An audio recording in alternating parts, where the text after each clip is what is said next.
I am Brad Keelor. He is Ozgun Numanoglu. Next up on Director's Cut, find out how he ended up at Illinois. It is a great story.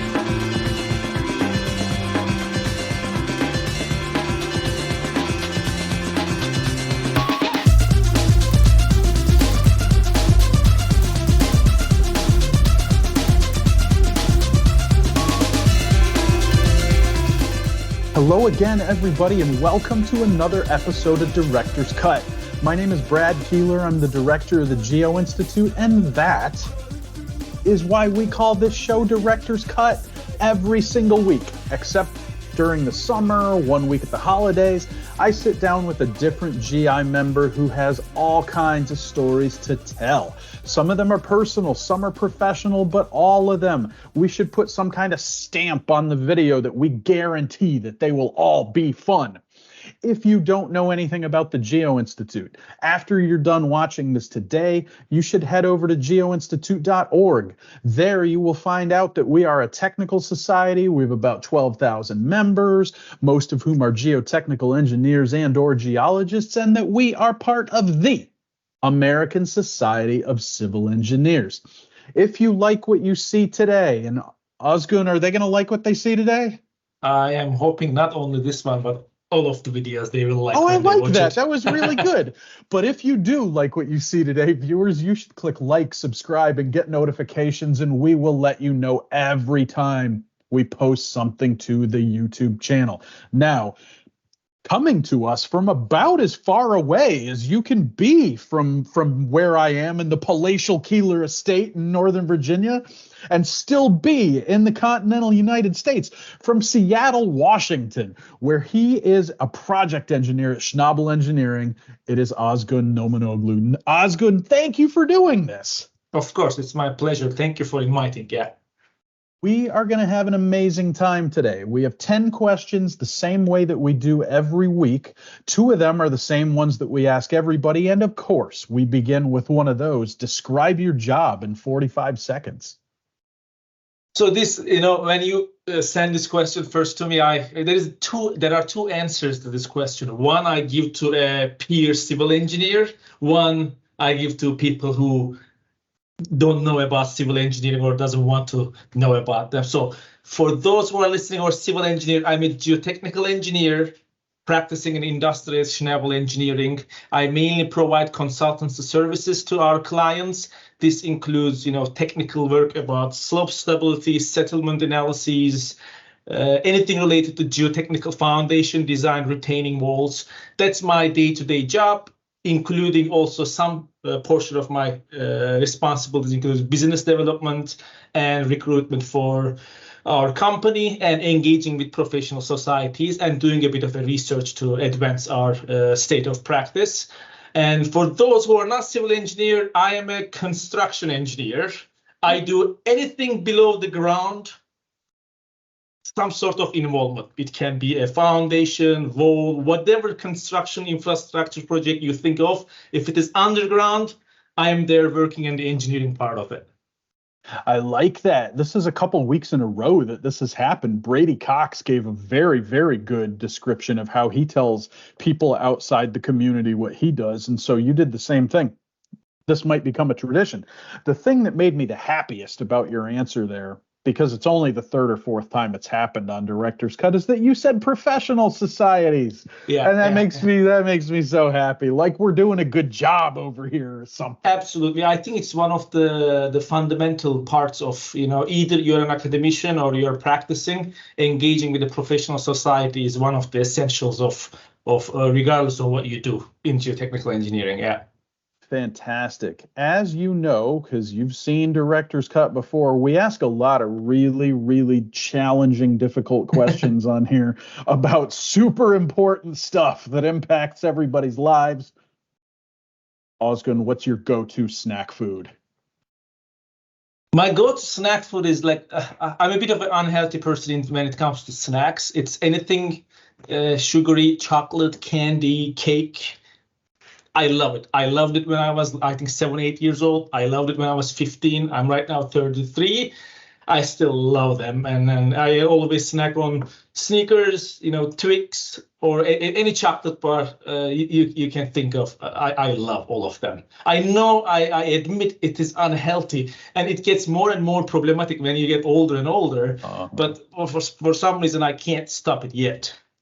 Well, I will tell you, I'm 44.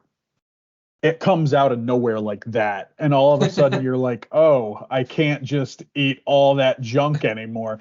10 years ago, I would go through my kids' Halloween candy and I'd be like, 7 Three Musketeers. Absolutely. Yeah. I can't do that now. Yeah, in Turkey it was not, but I'm from Turkey originally. When I was a teenager, early, younger than what I am right now, it was easier to handle it, and we had less of a sugar level in the snacks we have in Turkey. When I came to the United States and started to read the packages and see like 10, 20, 30 grams of sugar, that started to become a problem. Well, you don't want to do that. Don't read them. But I do have to ask you, one of my logical follow-up question here is, what snack from Turkey can you not get in the U.S. that you miss the most? That's a good question. Maybe if sweets are included as snacks, there are a lot of traditional Turkish, or I'll call it more like Eastern European, Middle Eastern snacks, like such as baklava, and we have some other stuff like kadayif. I don't know even if there's an English word for it. Nope, that's good enough. That's my favorite. I'm glad you mentioned it. I love that, and every country has a different style of baklava. You go to Greece and Turkey, you have a similar style. You go a bit southeast and east, you have a dry baklava and stuff. I love to taste any of them. So and it's very hard to get a good quality because it's it's a fresh material. You can't just freeze it and you keep it for months. It's gonna get it's not gonna be as fresh as it is. If you make it out here, there's a place down the street from us that flies it in from Beirut twice a week. So it's fantastic. Well, I'll follow up. They got baklava, they got kadayif, they got ma'amul, they got, you name it, they got it. Yeah, okay, the kadayif part too. Yes, that's what I like too. Kadayif is my favorite. Yeah. It always goes back to sports, music, and food on Director's Cut. So that's but fun. we do talk about the important stuff too. And the third question is always the research or practice question. And we haven't asked this in a while, phrased it this way. So you're the lucky one, Ozgun, that you're getting this. Talk a little bit about your PhD research, since you're pretty recently removed from that, and how did it affect the work that you find yourself doing now? Yeah, this is, in fact, a very relevant question for my case. If I elaborate on that one, I did my graduate studies, master's and PhD in University of Illinois, and I worked with Yusuf Hashash, Professor Yusuf Hashash, and what we have done in my PhD was mainly developing tools to be able to do computer simulations for geotechnical engineering related problems, and to provide solutions using computational tools. And one of the features of our work was to be able to make it immediately available to industry, where you can grab and start using it with the projects, which ended up me grabbing my own PhD tools, and then start using them in industry. In fact, it's not only me. Like the tools that we have developed ended up being 3-4 PhD theses. And I am in touch with all of these recent graduate peers of mine, colleagues from the same research lab. All of us are mainly using what we have done in our PhD. So we researched it, we implemented it, and now we are using it in our own companies and engineering problems. So develop toolbox, implement it in computer softwares, and now I'm using it in my own work where we provide solutions to engineering problems. That's fantastic. It's not even a follow-up question. This is actually the next one that I put in here. You mentioned you did your PhD at Illinois. I think it would be hard to find somebody in geotech who hears the word Illinois and doesn't immediately go, Ralph Peck or Nathan Newmark or somebody, right? When you got there and all throughout the time you were there, what was that like? Can you feel the engineering history there? I mean, because right now, you went down the list. You mentioned Yusuf Ashash, Tim Stark is there, Scott Olson is there, Golan Reza Mesri is there, now Tuche Bashar is there.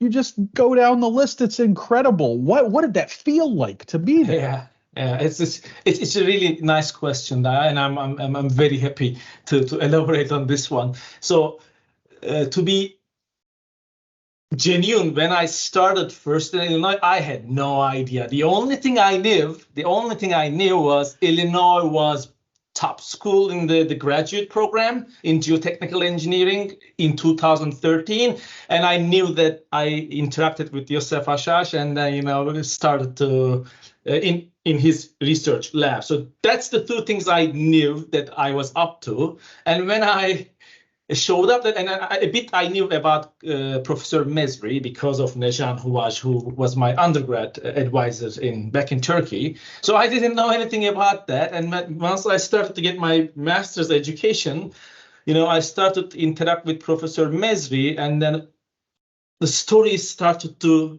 flow in, and then we started from Terzaghi and then connected to Peck, and from Professor Peck being in University of Illinois, I discovered that actually he and Carl Terzaghi was doing all the stuff in Chicago, soft clays. Yeah. And in fact, they built Chicago together, and they were right at Illinois. Carl Terzaghi was a visiting professor. Professor Peck was a long-time professor there. These are, Carl Terzaghi is the father of geotechnical engineering. We consider the first generation. Then we have Professor Peck as the second generation. Then we have Professor Mesri sitting in the office as the third generation that wrote book with these guys. And then you have, Professor Hashash, Tim Stark, Scott Olson. So it is, once you start to connect the dots, you end up basically going to the roots of the beginning, starting with Terzaghi. Everyone somehow touched and then passed through, University of Illinois, and not only the university, but the state of Illinois and the city of Chicago. So the more I learned about that, the more it made sense to me how I ended up there and how lucky I am. So that's absolutely every day I was there. It was there for me to see these names, work with these names, and knowing that they are connected to the past. So every moment you can feel the history of Illinois. Yeah. Which I think I always say too, there is not a mathematician alive today who met Archimedes or who knows somebody who knew Archimedes. It's so cool, that we can talk to people who personally interacted with Terzaghi, or a lot of people that we are still active in GI. Absolutely. For example, were contemporaries of Ralph Peck or Don Deere. I forgot about Don Deere. I got to give him a shout out now. Ed Cording, Don Deere, yes. Skip Hendren, Richard Fino recently. Like we can, there are so many names. We can make this, 2-3 hours of a conversation if you want to. But yes, there are, all of them. Nathan Newmark also, yeah. That is fantastic. And we're going to talk a little bit more about you coming to Illinois later on in the interview. For now, we got to get to another fun question here. What's the most valuable thing that you carry with you? I thought about this question again, but in fact, I don't carry anything. No watch, nothing. I don't wear anything except, a titanium that I have in my spine. So that's a whole different story. I'm sure it is very expensive, but I'm not going to call it the most valuable thing I carry. But intangibly, I think I'm going to make it related to, it might sound a little bit of a lame, answer, but to go back to the, being educated in Illinois, I think the knowledge I gained there, the experience I gained there is the most valuable thing that I carry with me so far. The history plus the knowledge, it makes a difference. And also I'm proud of my own family, and the memories I carry with them are the probably most valuable things to me. I know it sounds lame, but it's really intangible things that matters more than But it's a tangible things. lot better than saying that you always have a $500 bill in your wallet or something like that. I hope, I wish, I'm gonna be honest, I do not have $500 of bill in my pocket right now. So So now we're going to talk a little bit more about Illinois, but it's a little bit indirect because this is the question that everybody else gets asked when they come on the show. How did you first get involved in ASCE and GI? Almost a decade ago, 11 years ago, I was an undergrad student in Middle East Technical University back in Turkey, the capital city, Ankara. And I was about to graduate. It was my last semester of the senior year. We had a final project, and in Middle East Technical University, back in the days, we would choose a division where we want to get a little bit more experience. Okay. And mine was geotechnical engineering. And I hope she watches this. Professor Nejan Huvaj was my undergrad advisor back in the time, and I was taking a shear strength and slope stability class from her. I made a final project before we graduated. And one day she came up with an idea saying, you know what, there's this conference, ASCE Geo-Institute conference. It's going to be in San Diego, and they have this geo-prediction competition. Why don't we just, as a final project, let's do this and then submit it there. If it comes, it comes. If it doesn't, it's still going to be a final graduation project for you. We worked for a month or two with that time. It was a slope stability problem that GeoPrediction was asking students to solve. So we worked on it, we submitted it, and we forgot about it. And a month later, I don't remember the exact time frame, a month later or so, we got a letter from Geo-Institute saying that from the preliminary screening, we are in the 4th place, and there's going to be partial funding. And they invited us for the last 20% of the competition, which is a verbal, presentation. Like, okay, this is actually happening. We were not even thinking about the next step. But the problem back in the time was that, all right, we need to collect funds to, get to the United States. We went to different companies in Turkey, different professors. We collected funds and flew to San Diego for the 2013 geo prediction competition during the Geo-Institute Geo-Congress. And that's how I got engaged with GI and ASCE. And we went there, did the presentation, and we were lucky enough to be in the top 3. And it was an unbelievable experience for us. And in fact, my first interaction with ASCE GI opened the door for me to go to Illinois. I met with Professor Scott Olson there. He was in the evaluation committee for the geoprediction. And then I met with Yosef Hashash there, and then I received an offer actually on spot in the first time I attended the GI. So why I'm saying this, anyone out there who's listening this and young, about to graduate and have an opportunity to join the competitions or involve in the GI, feel free. You never know what doors it's going to open to you. That's great. So the follow-up question there, one more about Illinois, I think, and then we won't talk about it anymore. Yeah. Once you got there, what was the most surprising thing to you? I think for Americans, we kind of take it for granted that college sports are such a big deal in the US, and they're really not in most of the rest of the world. And it's shocking to see a football stadium that holds 80,000 people and only gets used 8 times a year. But what was the most surprising thing to you when you got to Illinois? Like, in terms of overall arriving to the United States, there was a lot of cultural differences. I came from somewhere in the strip of Mediterranean, whereby we have always sunny and warm winters with warm people hanging out here and there, and then you have you suddenly become friend on the streets and everything like that. And I came to Not in Urbana. I came to this minus 40 degrees, polar vortex city with like not many people to interact in the beginning. It was a like climate-wise a very interesting experience, as well as it took a bit of a time to learn the culture and understand the humor, the style of humor here. So nothing specific that I can, point out to in terms of answering your question, but absolutely getting used to the culture and then being able to interact with people smoothly, understanding and responding rather than reacting was a bit difficult in the first 6 months to a year. So this goes very smoothly into the next question here. And it's I remember that. Yes. It's about American slang. And I think, everybody around the world, you don't realize how much local expression you put into what you do. Even, people in one part of the country in the US use different terms than in another part of the country. So after, 11 years of being here, or whatever it is, what American slang still doesn't make any sense to you? I can give two examples, but the first one, it still doesn't make sense to me, but I got used to it. I never understood why people just casually ask how you doing and never answered the question.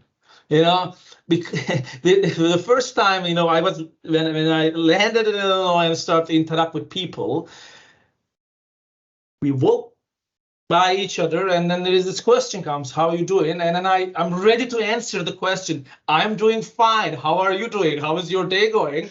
But the distance keeps getting, person walks away, and I'm like, well, you asked me a question. I was about to answer it, but so then I learned that how are you doing is just mean hi and just pass by. There is no reason to long answer, because in Turkey, when we learn English, there is an answer, how are you doing? And there's a question, and then there's an answer to it. But when you put it into a cultural context, you don't necessarily need to, answer. So that was very, very weird in the beginning. And I'm like, why don't people answer the question, or why do they just ask and leave? That was very interesting. And the other one was when this didn't happen in Illinois, but I remember that moment when I was taking an Uber from airport to the Idaho National Lab in Idaho Falls. The first driver dropped me off, and I said, thank you. And then he said, you bet back. Oh. And for me, bet has a specific context. You bet on sports, you bet on, gambling and stuff. I'm normally not a weird person, but I followed up, and I'm like, what do you mean by you bet? And he didn't understand why I'm asking, that was a very weird slang. I never understood what you bet means, when you say thank you. But as I said, 10 years, I'm used to them right now, but still it doesn't make, much sense in my brain. Well, I'm going to tell you, Ozgun, I never thought about that before. And now that you say it, I agree with you that it makes absolutely no sense. And I'm sure someone in 1855 said it, probably, and it made sense to that one person. But yeah, the person was shocked when not shocked, but he was surprised when I followed up with, like, what do you mean by you bet? Well, because what did he say? Like, I wouldn't know how to explain that. It became an awkward conversation. And normally I'm not an awkward person, but he was like, that's it's the response. And I'm like, oh, but betting means, the gambling and stuff. He said, no, this is just the short version of saying thank you.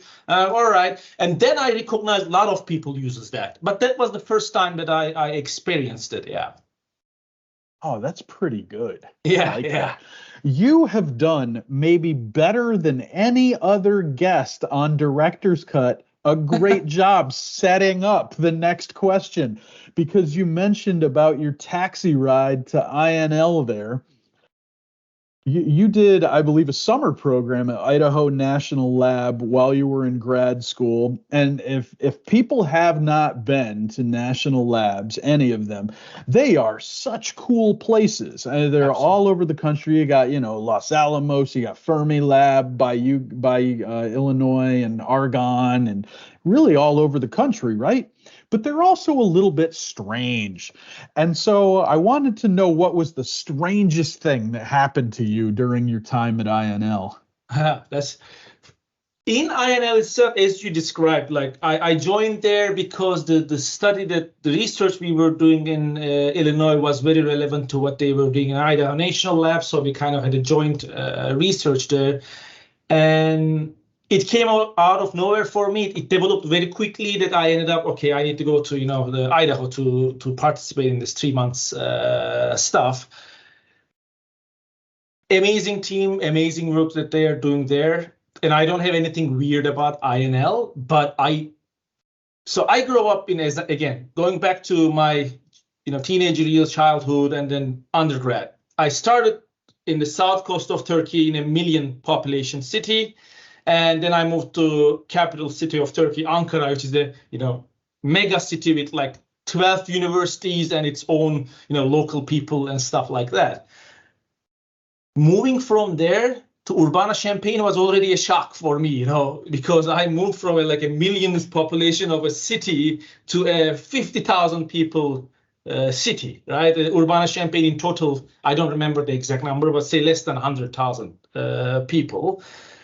But there was like university students, grad school people, international people, a lot of opportunities to interact still.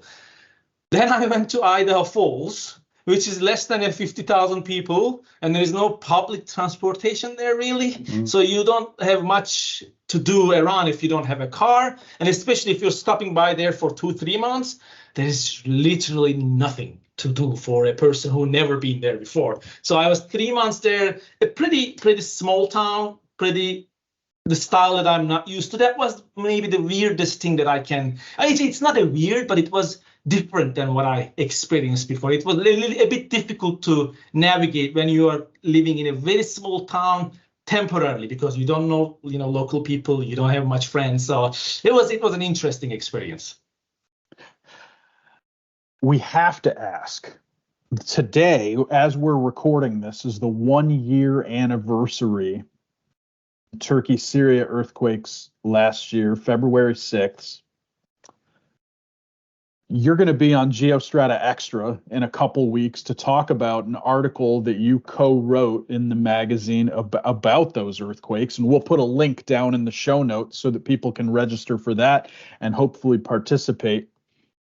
1 year on, I think every time you hit an anniversary, people want to think back and, beyond just reflecting on it, you want to think about what you learned during that time.